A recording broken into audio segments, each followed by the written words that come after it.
जय शिवराय मित्रांनो, आपण आज चाललो विशेषतः मलंगड इथे. तर मलंगडला जाण्यासाठी 2 रस्ते आहेत. बाय रोड किंवा बाय ट्रेनने आपण जाऊ शकतो. बाय ट्रेनने गेल्यावर आपल्याला कल्याण स्टेशन येथून बस किंवा रिक्षा उपलब्ध आहेत. तर मी माझी बाईक घेऊन निघालोय. आपल्या हिंदू संस्कृतीमध्ये कोणत्याही चांगल्या कार्याची सुरुवात करताना आपण श्री गणेशाचे पूजन करतो किंवा दर्शन करतो. तर मी ही बाप्पाचं दर्शन घेण्यासाठी उतरलो. सकाळी सकाळी गर्दी नसल्यामुळे खूप चांगल्या प्रकारे माझं बाप्पाचं दर्शन झालं.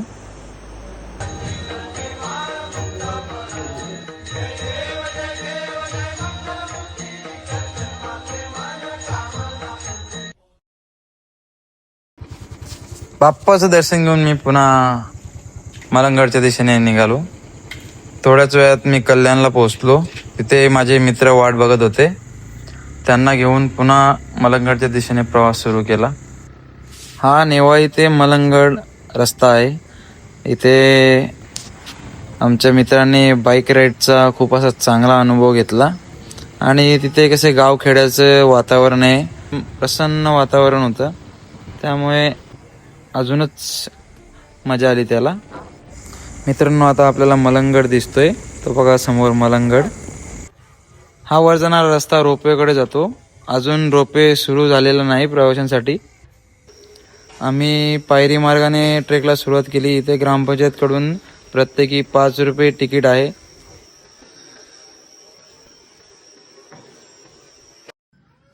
जो मी आता पायरी मार्गाचा उल्लेख केला, तो पायरी मार्ग तयार करण्यासाठी जे लागणारं सामान आहे ते यांच्यामार्फत वर खाली घेऊन जातात.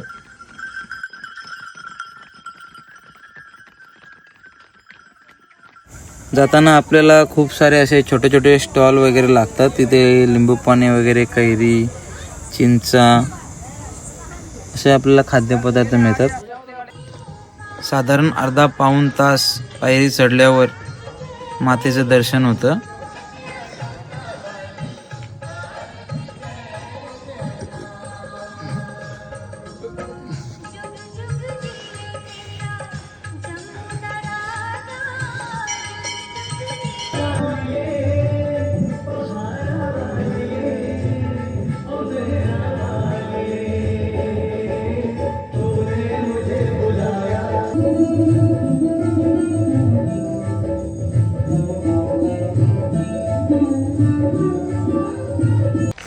मी खाली जो रोपवेचा उल्लेख केला तो बघा इथे येऊन थांबतो.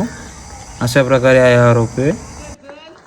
आपण आल्यावर दर्ग्याच्या थोडा पुढे गेला असता राईट साईडला हा दत्त मंदिराकडे जातो रस्ता.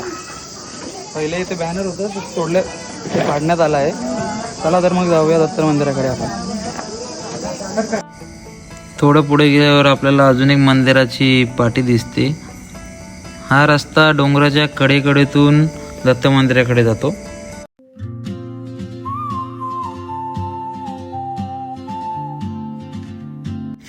मित्रांनो, मलंगडावर खूप अशी छान छान मंदिरे आहेत. तर मी खूप साऱ्या व्हिडिओ वगैरे बघितलेले आहेत, ब्लॉग्स बघितलेत, पण या मंदिरांचा कुठेही सहजासहजी उल्लेख दिसत नाही आहे. तर सर्वांना ही मंदिरे माहिती झाली पाहिजेत की किल्ल्यावर ही मंदिरे आहेत, त्यासाठी हा ब्लॉग बनवत आहे. पूर्ण डोंगराच्या कडेकडेने हा रस्ता आहे मंदिराकडे जायला. मळलेली पायवाट आहे.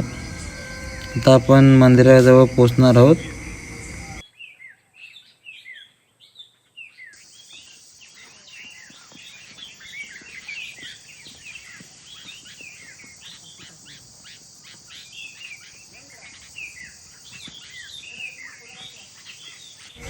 मंदिराच्या परिसरामध्ये खूप स्वच्छ आणि प्रसन्न वातावरण आहे.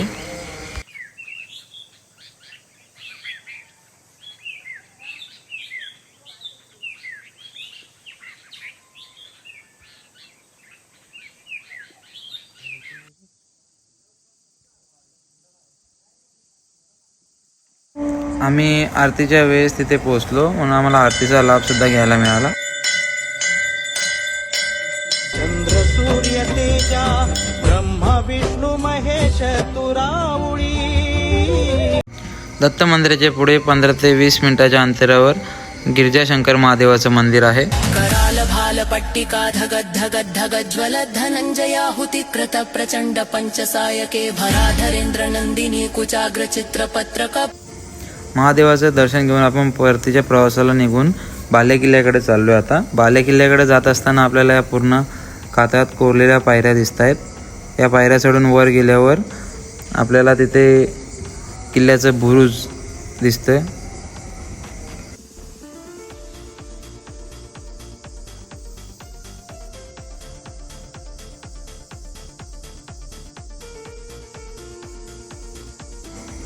फायनली आम्ही शेवटच्या पॅथला पोचलोय. आता हा पॅथ खूप रिस्की आहे. आम्ही आधी बोललेलो की इथे विदाऊट रोप विदाऊट सेफ्टी बेल्ट आपण जाऊ, पण जाण्यासाठी काही नाही, जाऊ शकतो, पण येण्यासाठी खूप रिस्की आहे. खाली खूप खोल दरी आहे, तर कृपया कोणी इथे विदाऊट इक्विपमेंट तरी जाऊ नका. इथूनच आम्ही परतीचा प्रवास सुरू केला.